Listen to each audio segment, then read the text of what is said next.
Hey friends, I'm so glad you found me. I'm Stephanie Carter-Kelly, a physical therapist that uses yoga in just about everything that I do.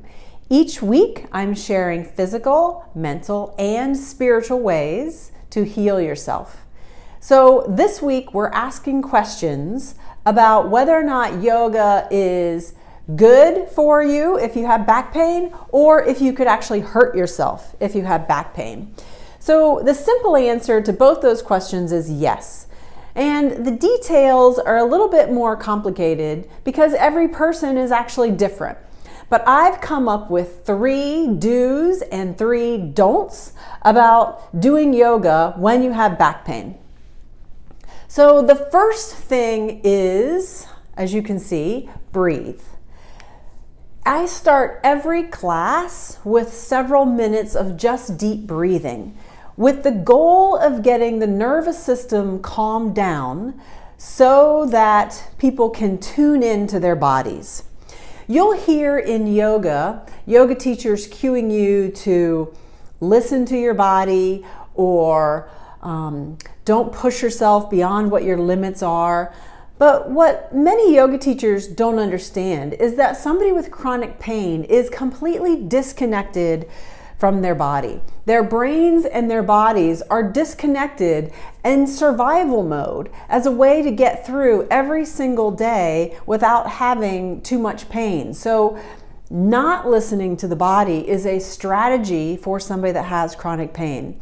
So one way for you to create now this ability to listen to your body is to focus on the breath. Breathing and getting the nervous system calmed down is the first step in being able to listen to your body with confidence and really trying to understand what the body is saying.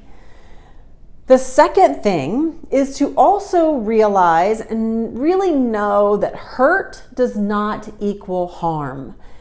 And you heard me right there. Just because you have pain does not mean that you are doing more damage to the structures of your back.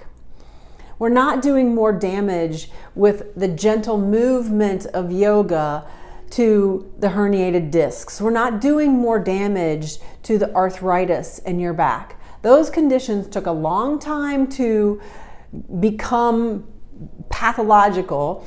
And just because they're there does not mean that they are the source of pain and that your pain is going to do more damage to those structures. So remember, hurt does not equal harm. The third thing is to start with gentle movement. Even if you have been doing yoga for a long time, there's great benefit to slowing down your practice. So if you're new to yoga, you need to find a chair class, a gentle class, a beginner's hatha class, any class that's going to teach you very basic poses. If you've been doing yoga for a while, you might want to back off a little bit and find a slower hatha class or a slow flow vinyasa class. You may have been missing something with your movements being faster and less gentle, more vigorous. So what are the don'ts? Let me turn this around here so we can see what the don'ts are. So, don't. We've talked about this a little bit, but you don't want to go fast. You want to slow down and take time to really feel, engage with the body, and see what that all feels like. The other thing that you don't want to do is you don't want to get complicated. There are some really complicated yoga poses. What you really want to do is go right back to the basics. Again, even if you've been doing yoga for a while, go back to some very basic poses. Stay supported on the floor. Stay on 2 feet. There's no reason to necessarily go into single leg balancing or do a lot of inversions when you're having pain. The last don't is don't push yourself into extremes of range of motion. ROM is range of motion. And here's how you know if you're pushing yourself too far. There's cues in your body that will tell you if you're pushing too far. If you can't keep the breath flowing, if you find yourself holding your breath, if you feel that your face is starting to grimace because the intensity of a stretch or the intensity of a pose is too much, then you need to back off. There's nothing wrong with sort of staying in a more gentle, more comfortable way to exercise. In our society, we tend to think more is better. But when you have chronic pain, you don't want to push yourself. You want to begin to gain confidence in your body's ability to gain strength and also to move. And so it really takes going slower, breathing, and paying attention.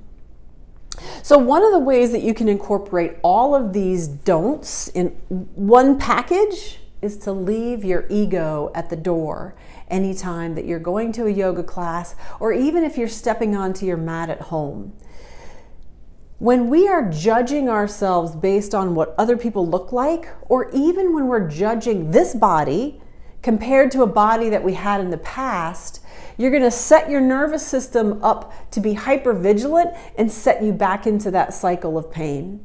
So you need to eliminate the judgment, and that really comes with leaving the ego behind. Set it aside for the time being and just really tune into the sensations that you feel in the moment, creating that mindful practice of yoga. So if you're going to get started, you have 3 do's and 3 don'ts.